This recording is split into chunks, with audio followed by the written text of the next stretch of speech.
از این برون بر شنیدم داری عروس میشی گلم، مبارکت باشه ولی آتیش گرفته این دلم. خیال میکردم با منی، عشق منی، مال منی، فکر نمیکردم یه روزی راحت ازم دل بکنی.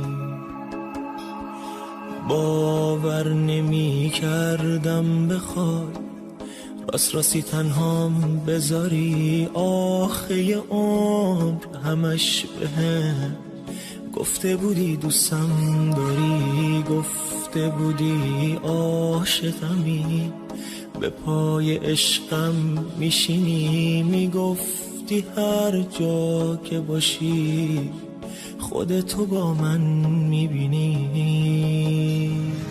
رفتی سراغ دشمنم، یه پست نامرد حسود، یکی که حتی به خدا لنگه کفشمم نبود، به ذهنشم نمیرسید حتی نگاش کنی یه روز. آخ که چه دردی میکشم، هی دل بیچاره بسوز.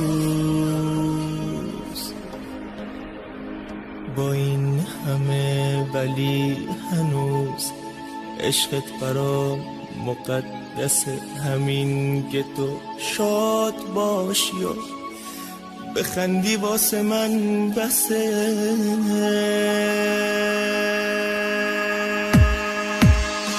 تاج عروسی تو برات خودم هدیه میخرم، قصه نخور حرفاتو من پیش کسی نمیبرم. هر کی بپرسه بهش میگم خودم ازش خواستم بره، میگم برای هر دومون اینجوری خیلی بهتره.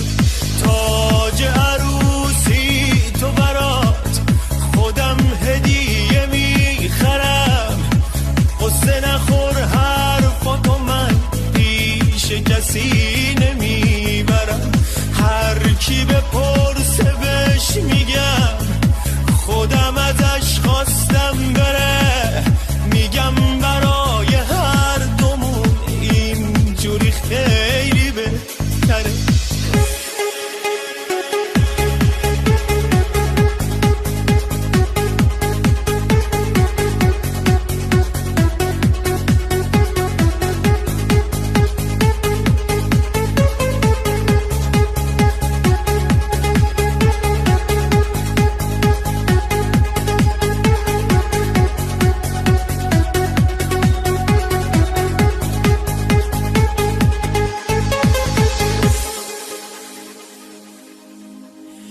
با این که میدونم برات همدم و غمخوار نمیشه، آرزو میکنم دل یه لحظه قصه دار نشه.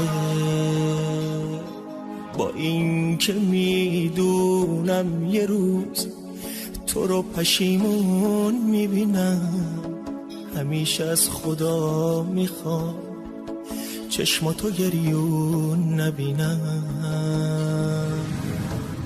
با این که از دوری تو دلم داره میترکه، ولی به خاطر تو هم شده میگم مبارکه،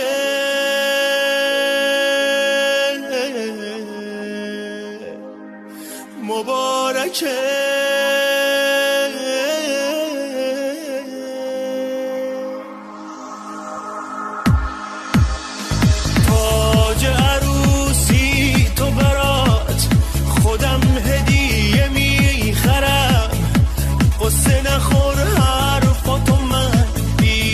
کسی نمیبرم.